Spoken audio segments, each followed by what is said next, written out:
meeting of the Woodland Park Planning Commission at 6:30 PM.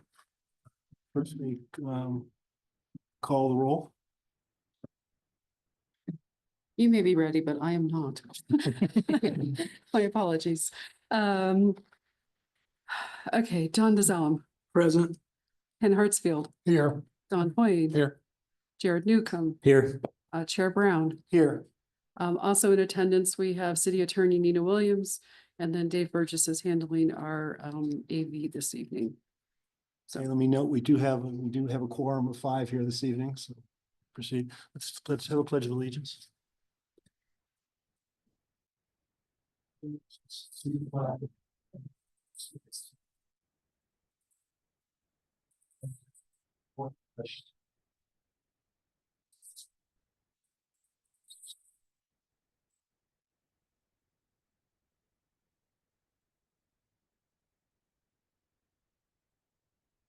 The next item is approval of minutes from a March 13th, 2025 meeting. Comments, suggestions, amendments, a motion? Motion to approve as submitted. I'll second. All in favor? Aye. All right. Next item is a public hearing, item rescheduled from April 24th, 2025 regarding Woodland Station filing number 2 subdivision preliminary plat amendment A 25-0051 and final plat A 25-0022.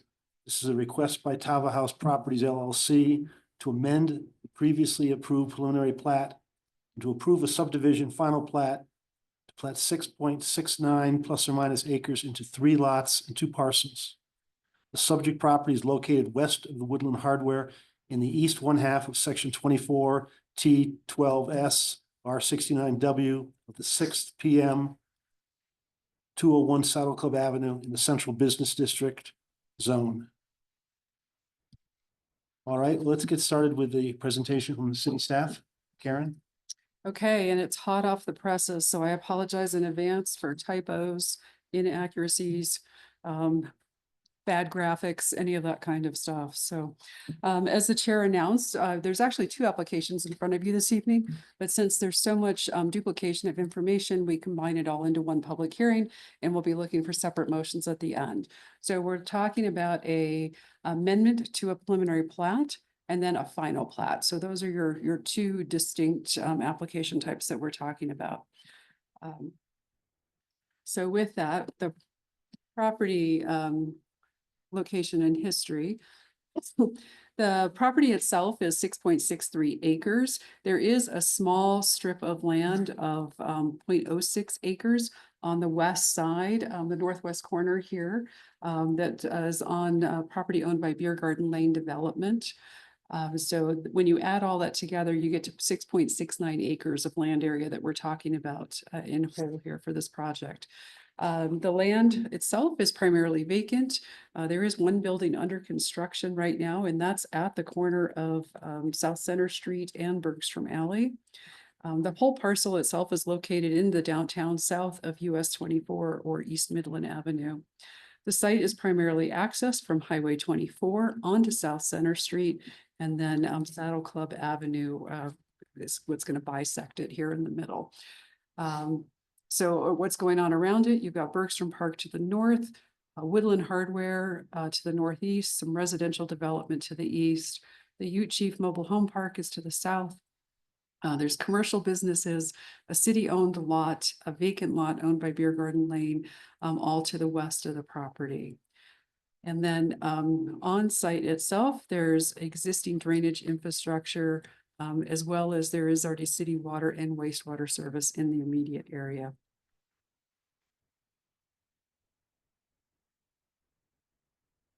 It's not changing.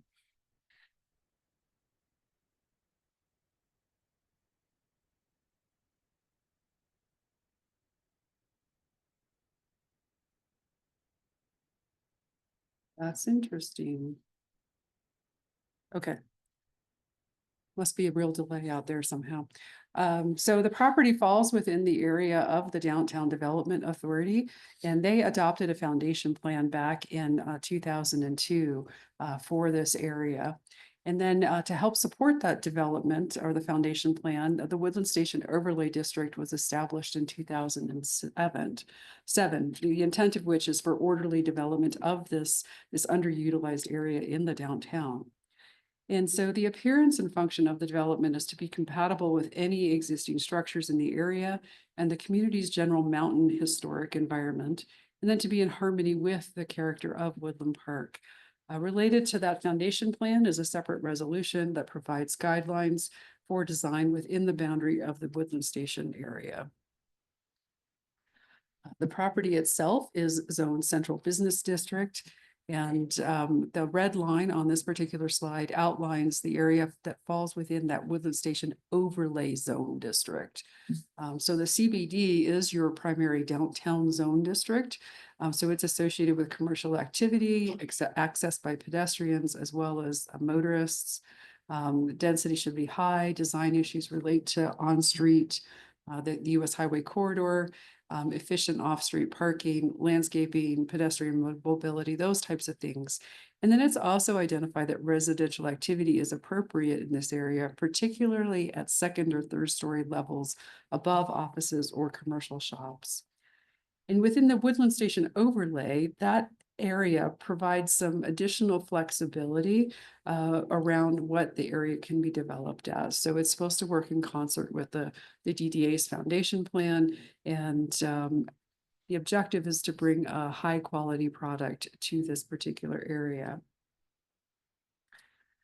So we always look at the comprehensive plan for guidance in terms of what we're wanting to see happen in an area. That plan document contains policies around land use and growth, housing, community character and design, economic development, sustainable environment, parks, trails, and open space, especially connectivity, those types of things.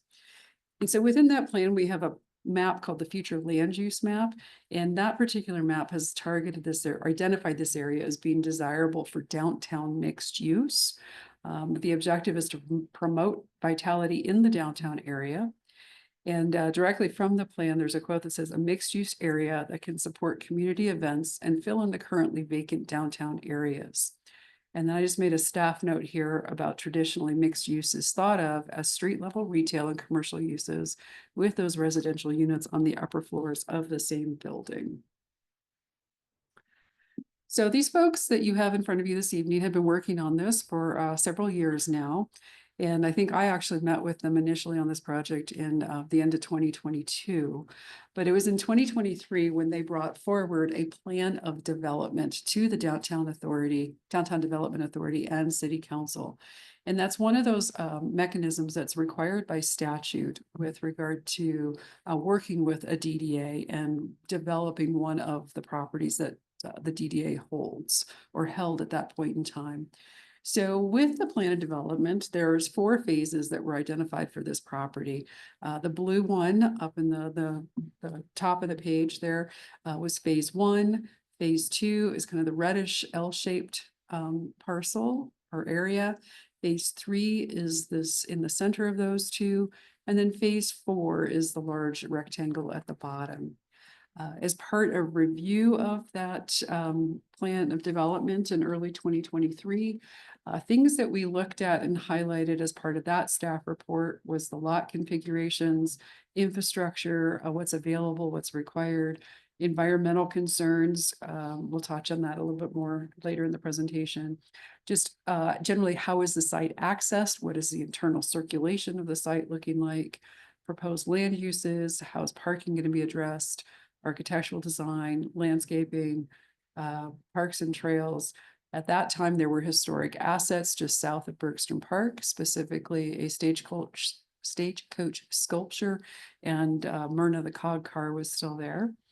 And then definitely highlighting due to the proximity of Highway 24, and that's the primary road that's going to funnel traffic into this area, that need to work directly with CDOT for their review and improvements. And at that point, we flagged that there was going to be some changes necessary, potentially signalization changes or turning lanes, things that could also impact Bergstrom Park.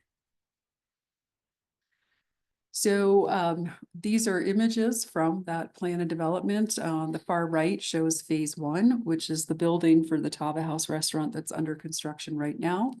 The other image, it's shadowed out, but phase one is there kind of in the center of the slide. Off to the left of the slide is phase two, which was just a block configuration anticipating future commercial development. And then phase three also consisted of some additional commercial development and then a plaza in the center of this area. We keep referring back to this plan of development as a key item in this project. Because when you look at our subdivision regulations, there's occasion where it brings up that need for what is the master plan for the project? How does this fit with the master plan? Has the master plan been updated? So in this situation, this plan of development is what is serving as our master plan for the project. So rather than asking them to resubmit things, we just keep pointing back to this document that that everybody has agreed to very early in the process. And you'll see findings made as to whether or not what they're proposing is consistent with that plan of development.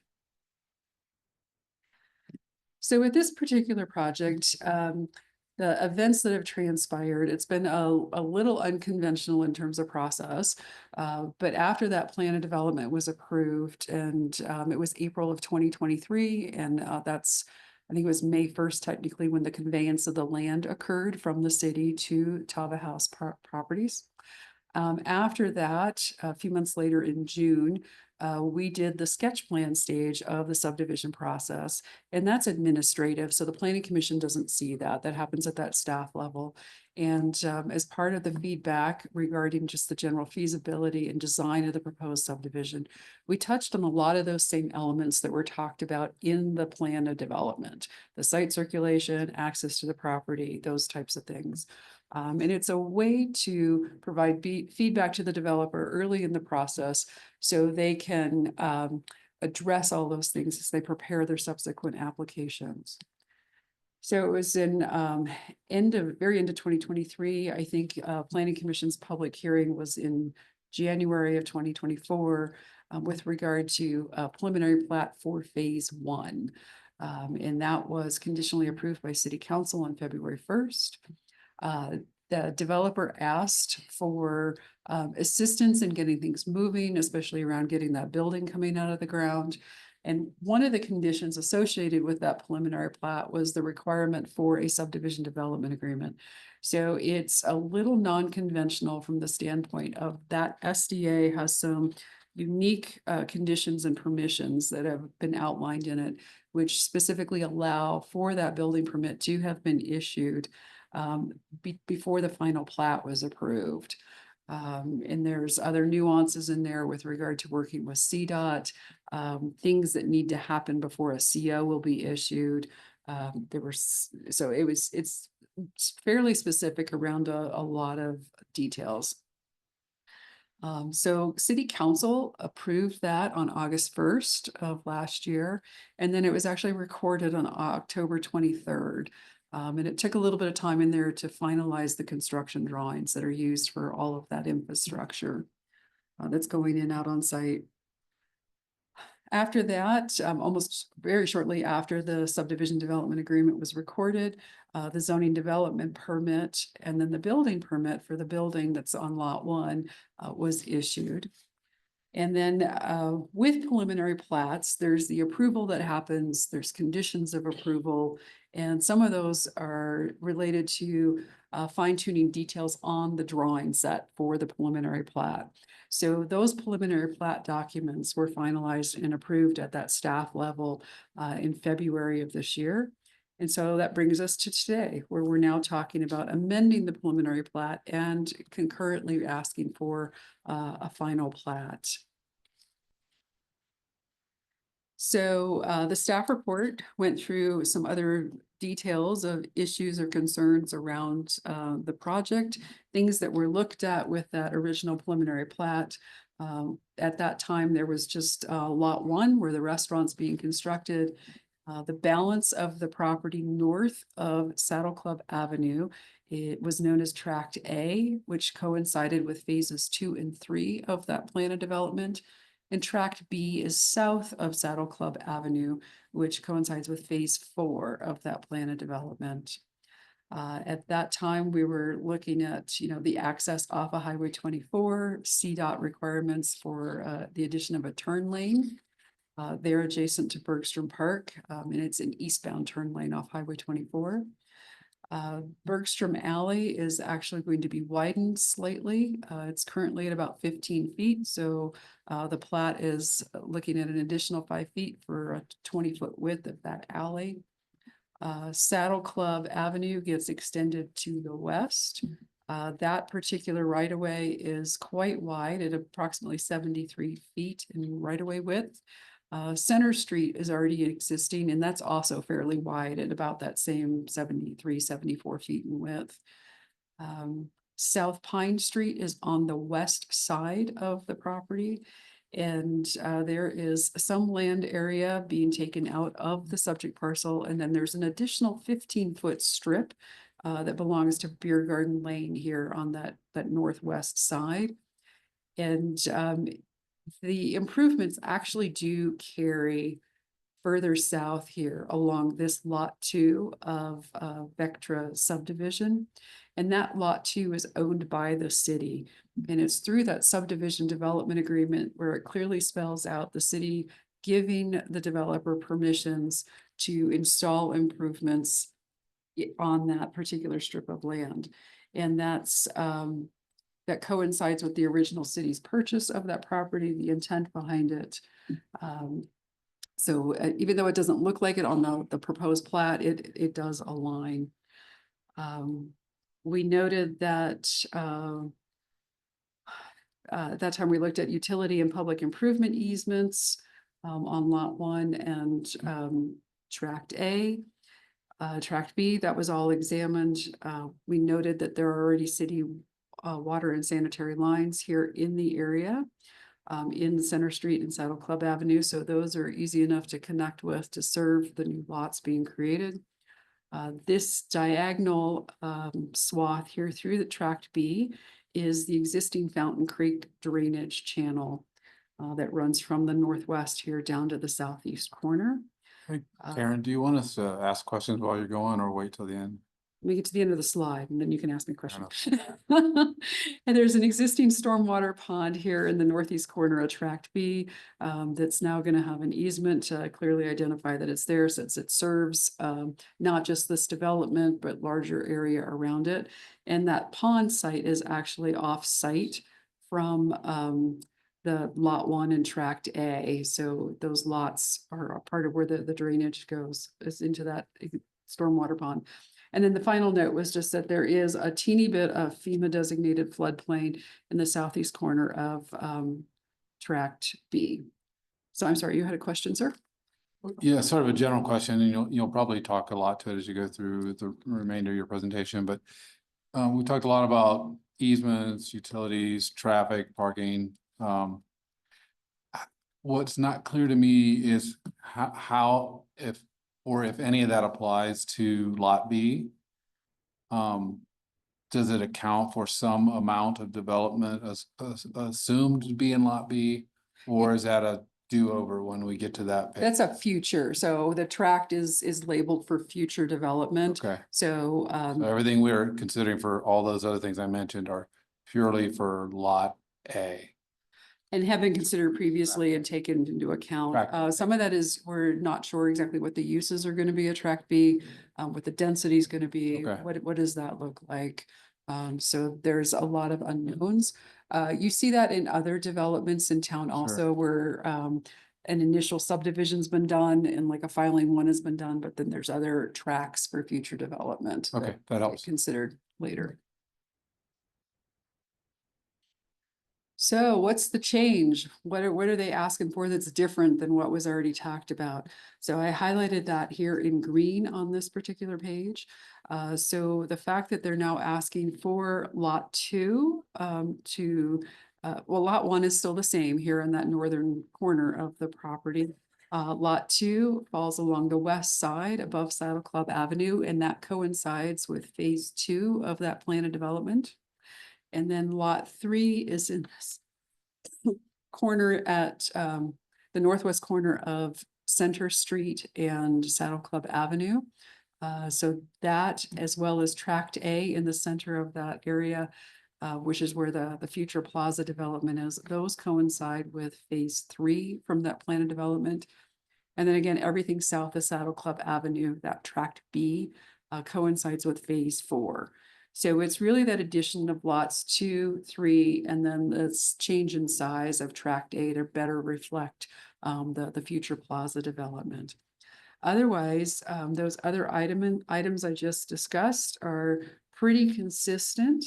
The developer has been working with CDOT. I noted in the staff report that as of the date of that report, they were still really had not gotten anything finalized with CDOT, but it was just, I think, 2 days ago when their traffic engineer submitted updated applications around design waivers and things that are needed through CDOT to associated improvements. I'll touch on that more a little bit later.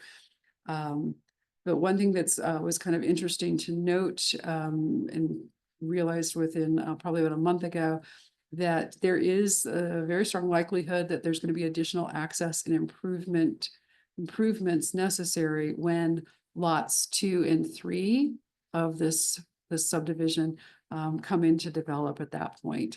They, at a minimum, will need to update the access permits with CDOT, and like I said, depending on what's going on, may trigger additional improvements at that point in time.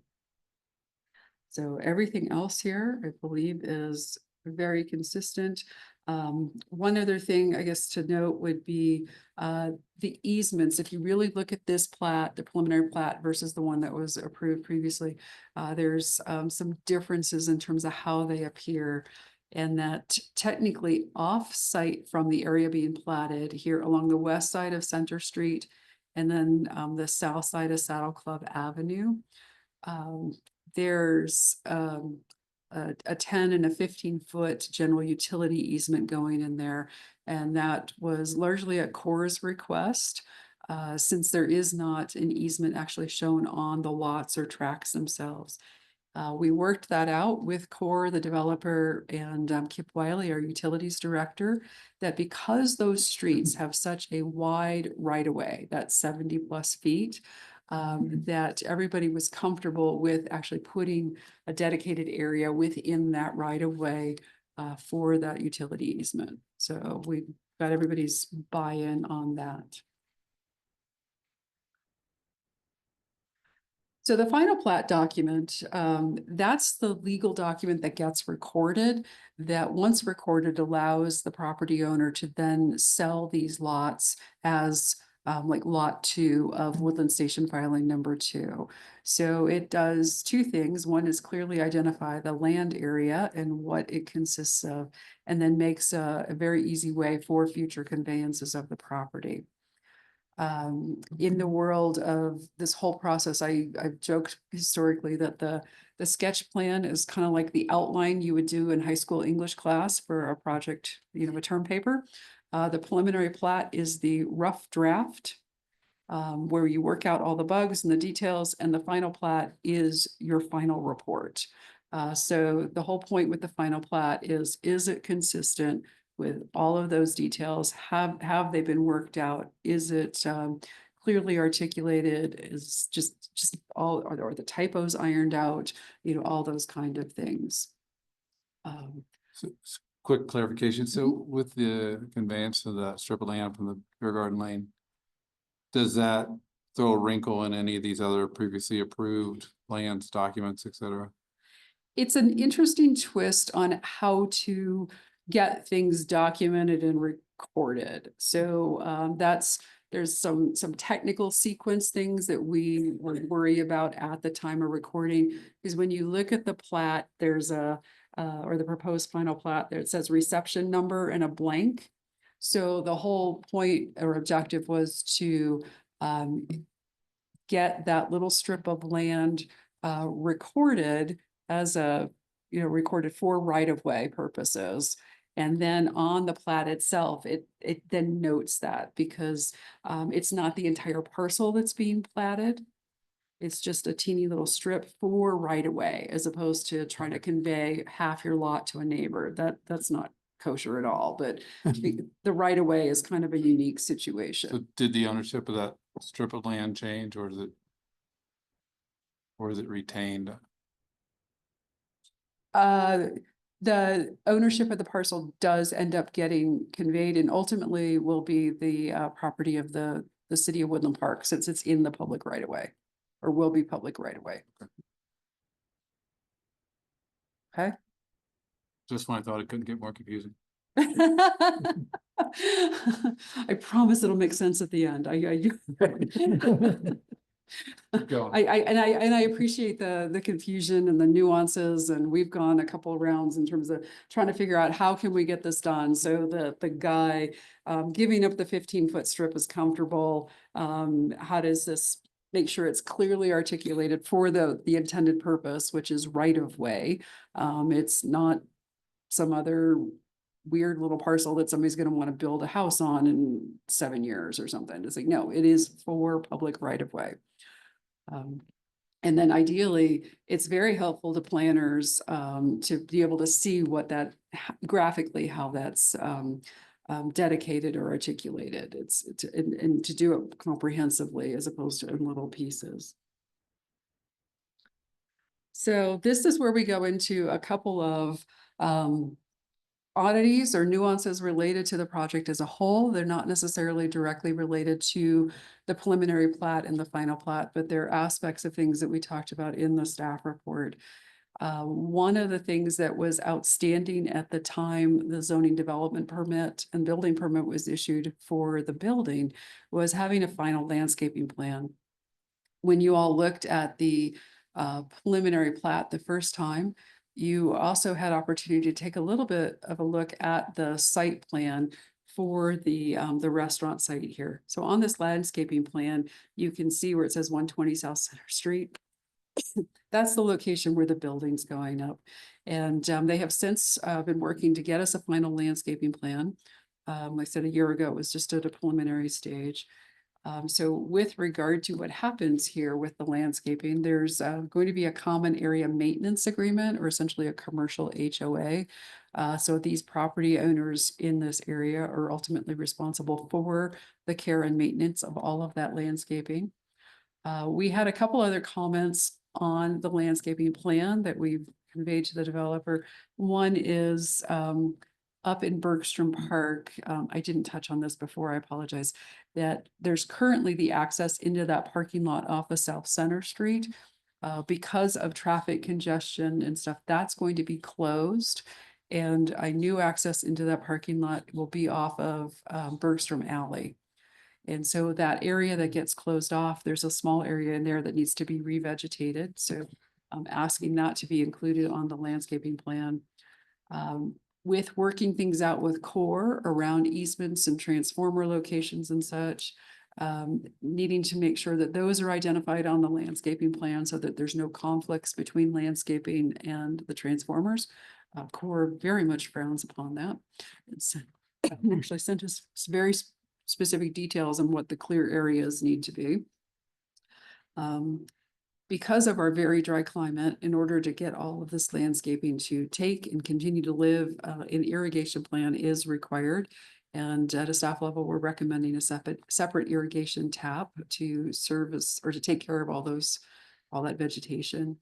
And then there was a other little nuance that the size of the deciduous trees being planted needs to be clarified, because our code uses a non-standard approach. We measure 1 foot off the ground, and the rest of the world out there in landscaping actually measures it 4.5 feet off the ground as to what the size of the tree is.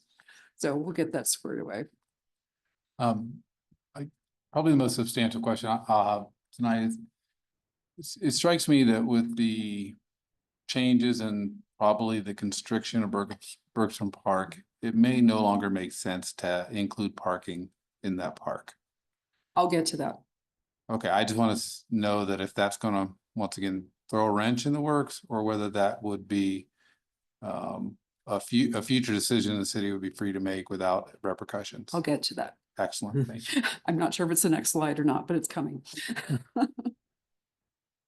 Can I ask a question? Landscaping, is it with construction anticipated in the future in lots 2 and 3? Does it make sense for the landscaping to go in before that's? The landscaping you're seeing here is actually out within the right of way. So it's technically off-site of where the construction that would happen on those So buildings. no one doing construction is gonna knock down those trees. Not if they're careful. But somebody's gonna replace something. It's just, more than likely gonna be what happens. But, you could also We'll not put them in have and fix anything it, that's else. a problem. You could also not have anything else happen here for a very long time. Just depending upon market conditions. I know that's not the intent, but you just Fair. never know. So, that's part of what they've been asking for and proposing is, this adds to the vibrancy and the overall look, and it's talked about within that design guidelines for the Woodland Station area. So with regard to CDOT requirements, the current requirements to accommodate the restaurant, this initial phase. On the left here, you can see better detail of that turn lane, which causes the relocation of the sidewalk here into South Center Street. There's also some street lights there currently along the curb line that end up being eliminated. And then at South Park Street, further to the east, CDOT is requiring some other changes there. This will result in when you're coming north on South Park Street to Highway 24, you're only going to be allowed to turn right, so eastbound. So if you're needing to make that left, you end up having to go down to the traffic light and make a U-turn or go around the block. And then from North Park Street, as you come south towards Highway 24, again, only able to make a right turn there. So a lot of this is being done to accommodate the additional stacking space and changes here just for overall safety of the intersection and stacking space to come down here to then be able to make the left onto South Center Street into the primary access to the area. So these are from the submittal 2 days ago to CDOT. So that's where I extracted these pictures. Question. Uh-huh. Westbound on 24, you can make a left turn to go south on Park Street. Yes, that's a maneuver that will still be permitted. Okay, thank you. Yep. What's the width of the sidewalk that's remaining in the Bergstrom Park with a traffic lane? Not 100% sure. I mean, is it still a sidewalk or is it just a curb between the parking area? I don't know if it's 6 or 8 feet, but and the developer can probably answer that. So when they get their chance. When you're making a so, presentation, cover that. Thank you. And just, Yeah, I've not had that level of detailed drawing or spec on that. just curious on what would be on the westbound? Is that a hard median or just like painted lines on the road? Oh, that's a hard median. Okay. Yeah. Yeah, yeah, they stick up. And so this is where we start to talk a little bit more about Bergstrom Park. So the turn lane and stuff that's being proposed, this is consistent with those approved construction drawings and the subdivision development agreement primarily, that acknowledging that there will be impacts to Bergstrom Park, that turn lane needs to happen. Like I said, the sidewalk gets relocated, and then closing that South Center Street access into the parking lot. There is the removal of 3 trees here along Bergstrom Alley to set that new access point in there. There's also all of the trees here right immediately adjacent to the highway that get removed. So that, yeah, the deceleration lane requires that removal of the trees, relocation of the sidewalk. And then per that subdivision development agreement, it clearly states the requirement to finalize what is the compensation to the city for the impacts to the park, so that's still pending. It's yet to be I don't have a date yet for when city council is going to take that into consideration. That's one of the things that does need to be finalized before the certificate of occupancy happens. So hopefully we'll actually get that addressed here in the next several months. I don't want that to be one of those things when we get down to the wire at the end. So you say compensation, talking monetary exchange? Yes, because it's a loss of city-owned property. But And trees have value also. they're difficult to replace. Yes, they are. So which brings us to the next point, and I think it was Don Hoyne's question around, well, what happens next? And this next graphic is a little startling in some ways. And the city's recognizing this, the DDA recognized that these are some significant impacts. And I think it was actually through the DDA asking about, we need to look at this. How can we reimagine Bergstrom Park? So the city has hired Logan Simpson as a consultant to help with that planning process to reimagine that. So the Bergstrom Park impacts, starting that whole planning process, the advisory committee just met earlier this week. We've got community meetings scheduled here at the end of May and at the end of June. Where the community will be engaged around ideas in terms of what happens with the park going forward. And this was from their presentation 2 days ago when they were first talking to the advisory committee about Bergstrom Park. So this bottom image is if you are currently headed eastbound on Highway 24 at that Center Street intersection. What does that look like without those trees? So the turn lane's installed, the sidewalk, no trees. And then up top is a cross section of that where you've got the parking space on the left. You can see the grade difference up to where the sidewalk sits. They're showing the sidewalk at 6 foot and then that 12-foot turn lane that comes through there. So that planning process is in place. It'll be very interesting to see what comes out of that, and especially after we engage the community. Folks at the table as part of that advisory committee are Derek Wagner, the principal behind the Tava House properties, Arden Weatherford, since he's an adjacent property owner there with the Beer Garden Lane property. Because of the historic baggage building within the park now, representatives from both Ute Pass Historical Society and then the city's Historic Preservation Committee were also there. Probably leaving some folks out, but those were the representatives from those entities were there to serve on that advisory committee. Prab's on there too. Yes, Prab, thank you. And so the other thing with the plats, it's a requirement that these got referred to Parks and Recreation Advisory Board. I screwed my timing up again, but it has been sent out. Prab will actually be talking about this next week.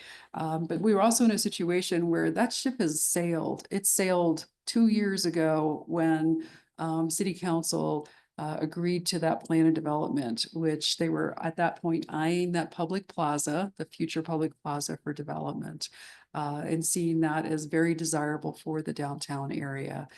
So that whole plan of development was agreed to without a referral to Prab at that point. So like I said, I have sent it to Prab, and at this point it's kind of more just informational that, hey, this is where we are in the process, this is what's going on.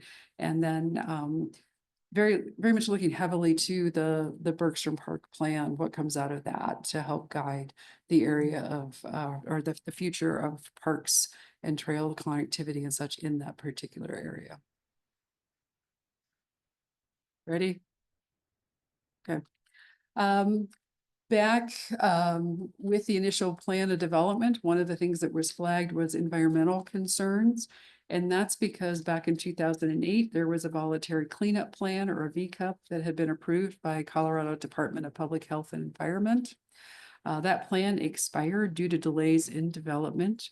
And so Tava House had actually contracted with Matrix to develop a phase, or to renew a phase 1 environmental assessment.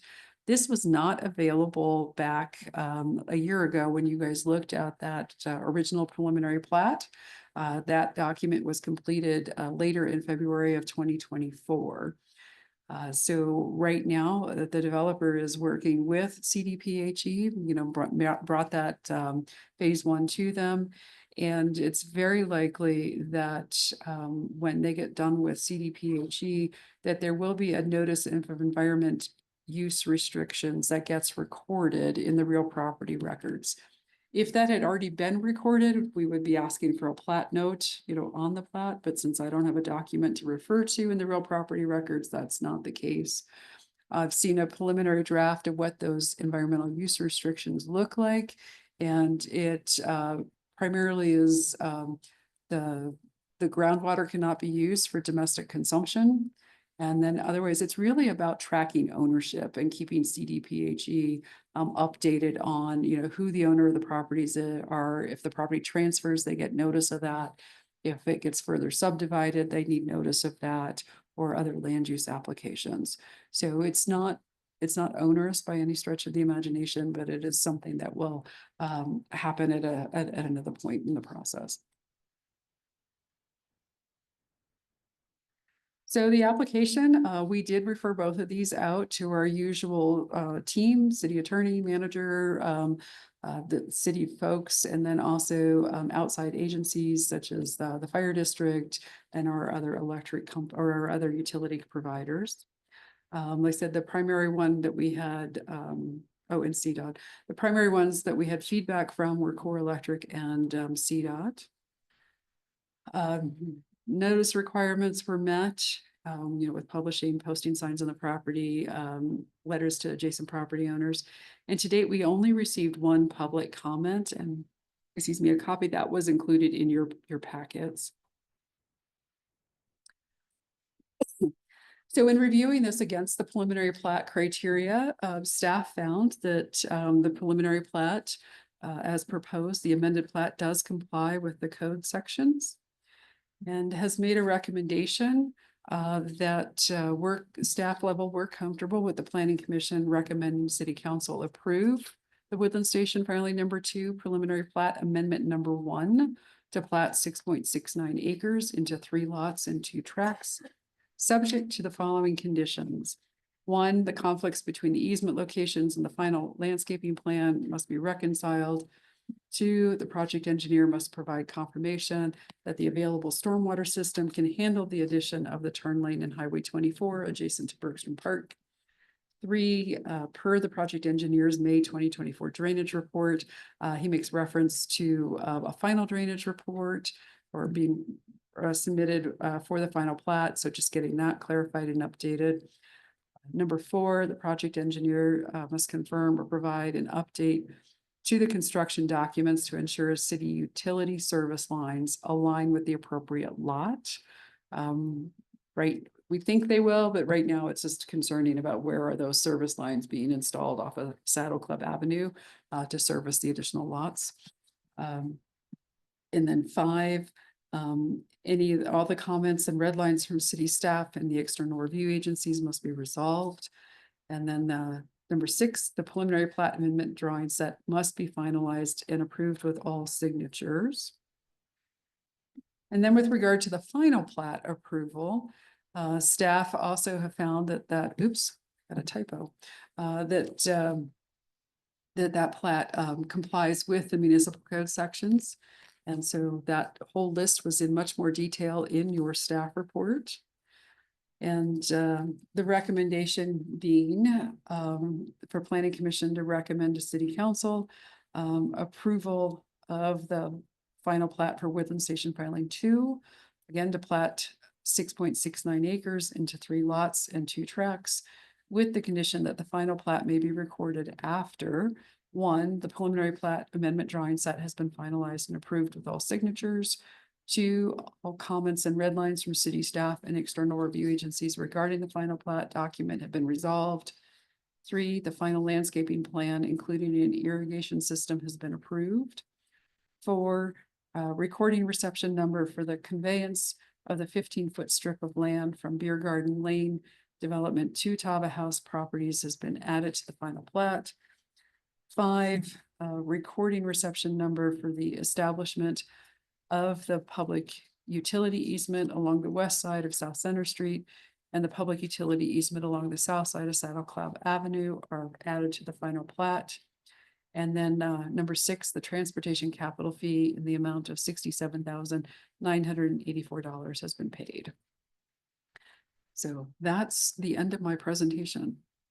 You mentioned earlier about, a separate tap for the irrigation. Mhm. Should that be a condition, or would that go into the irrigation plan, or? I was viewing it as part of the approved landscaping plan. You know, that would be part of what's approved with the landscaping. Okay, all right. And are all of the easements in conformity with our municipal code? I recall there's some, I've not see it now in the staff report, there's a reference to some difficulty that was identified and somehow resolved. That was with when I was talking about them now landing in the right of way on Center and Saddle Club. There's easements that land in that area now. That's a little non-standard, but everybody's bought in and agrees that that'll work.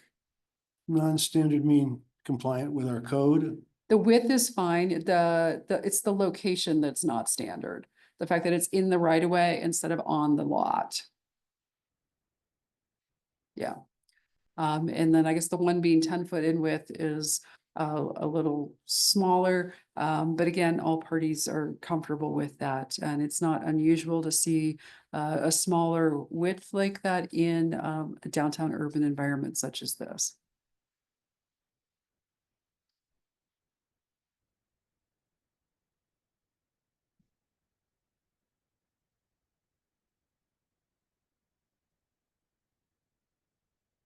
Karen, if you're finished, does the commission have any further I'm done. questions for staff before the applicant makes the presentation?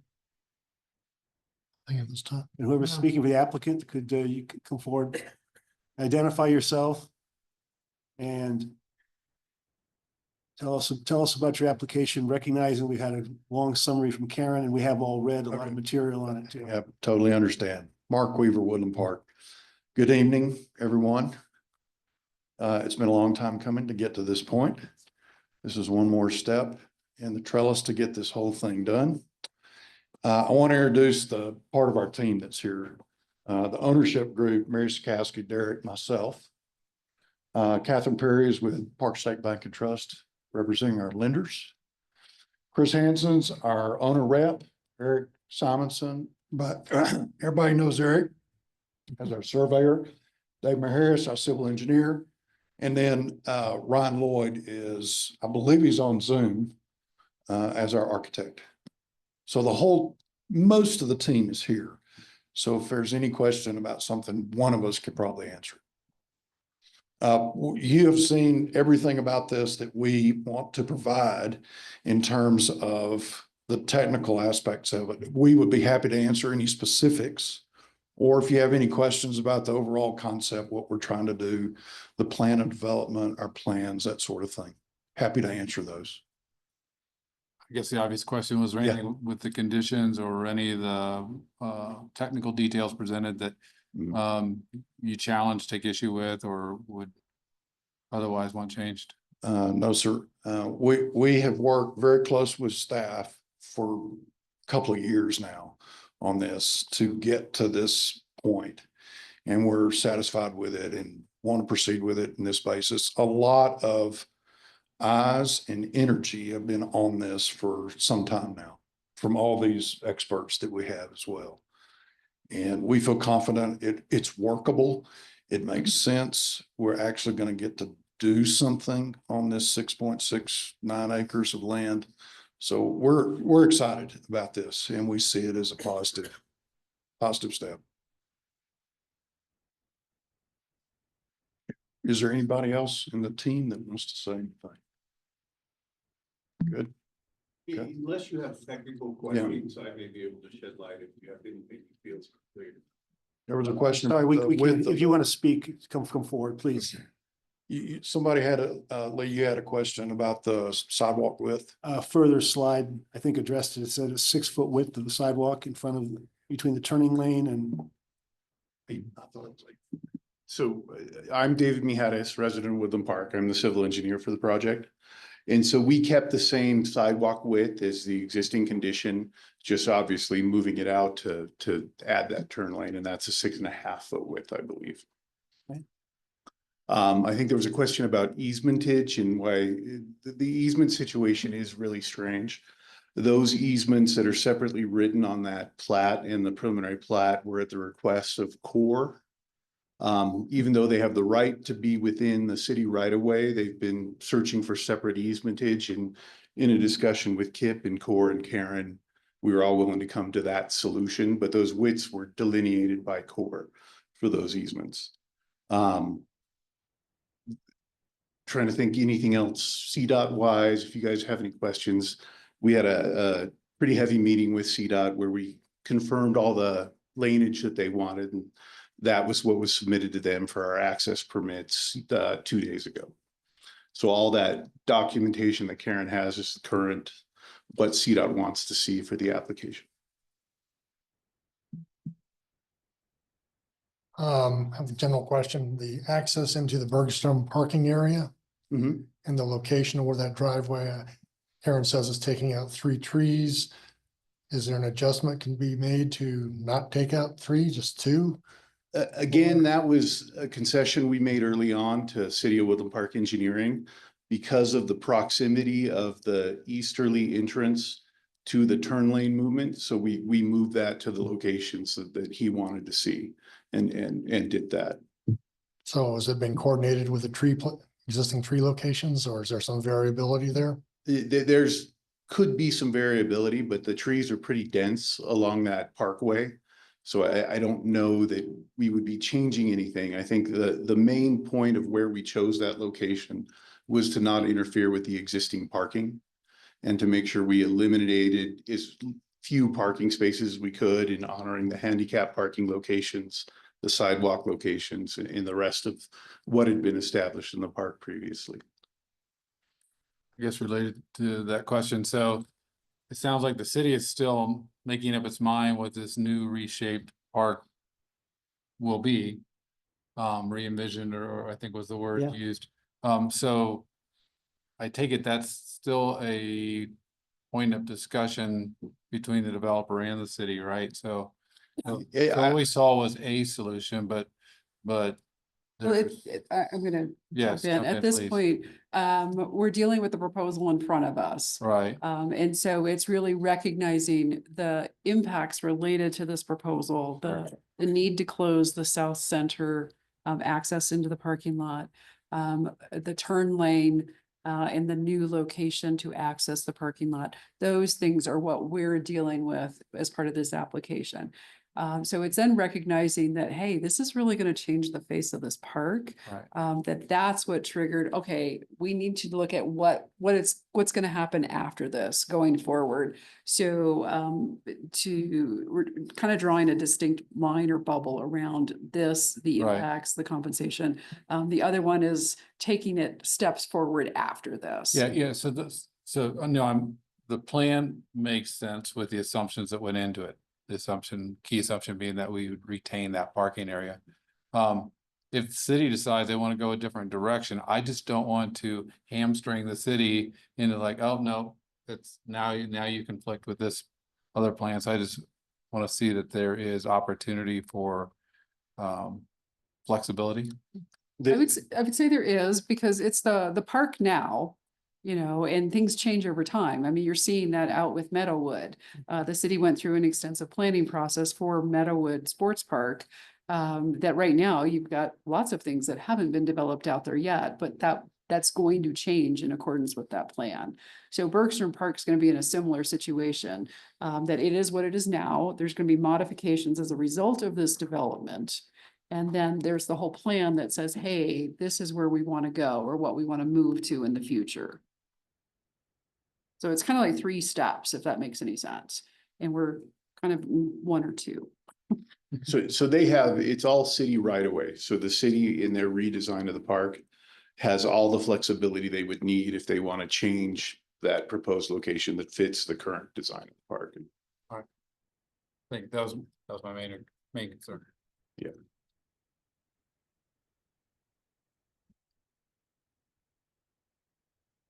John? Phyllis? No. Nothing. Okay, if you stick around and see for, if we have any public comment, I think that's next. Let me open the hearing for public comment. Karen, I think you said that we've received the only written transmittal now. Is there anyone who's signed up? No one signed up. We've got one person online. They're only labeled as iPhone. And to Mark's point, suspect that is the architect. Does the person online have a hand up if they Yep. wish to speak?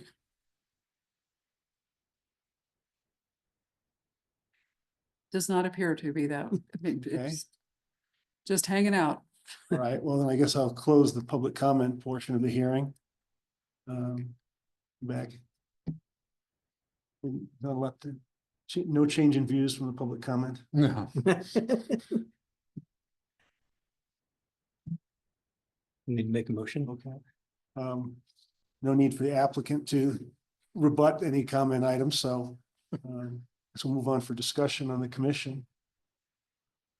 I'm comfortable here. Does anyone have any? All right. As Karen had mentioned, we want to handle this as two separate motions. On page 21 of the staff report begins the recommendation for preliminary plat. Any comments or edits or suggestions, clarifications of the six conditions? Anyone like to make a motion based on the staff comment or otherwise with or without?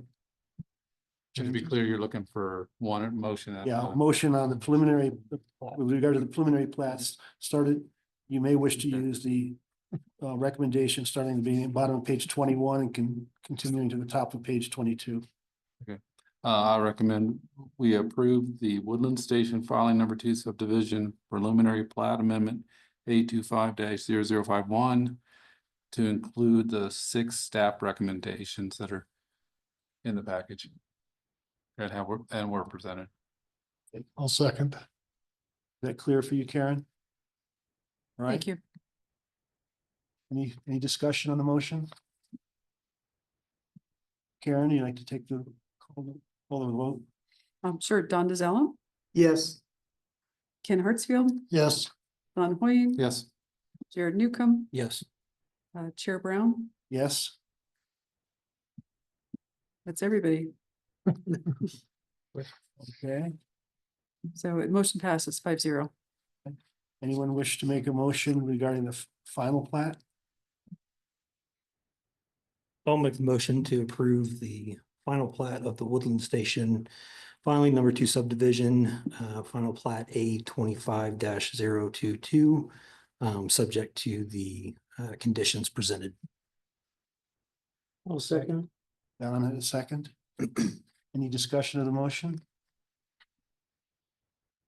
Karen? Ken Hartsfield, Yes. Don Hoying. Yes. Jared Newcomb, Yes. Chair Brown, Yes. and Don DeZello. Yes.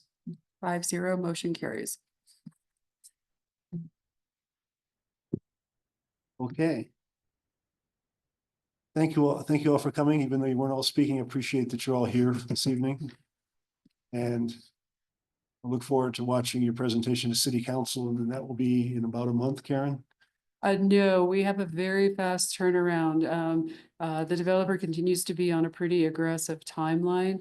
And while we delayed the hearing from April 24th till tonight in front of you all, we kept the May 15th city council meeting date. So yes, this is scheduled for next Thursday in front of city council. So I'm very busy tomorrow uploading things for the clerk's council packet. Did a lot of groveling to make that happen. And it's very unusual that we're doing that, but we're doing our best to assist them in that capacity. So May 15th. When do you anticipate finishing the building on lot 1? Hope to have CO next March. Sweet. Okay, Cool. Next spring. all right, thank you. Next item is reports. Karen, do you have anything? Just to note that you do have a meeting here in 2 weeks and you've got one public hearing item on the agenda that night. Okay, And we are continuing to work on finalizing the draft code, the clean copy. I was ridiculously optimistic myself in terms of when we would get that to you. Still trying to get it to you within May, but it will not be the middle of the month. It's just taking well, and part of it's everything else we're juggling. So it's just taking longer than I had hoped. We're working on it, I promise. okay. Unless there's some other items? Meeting adjourned.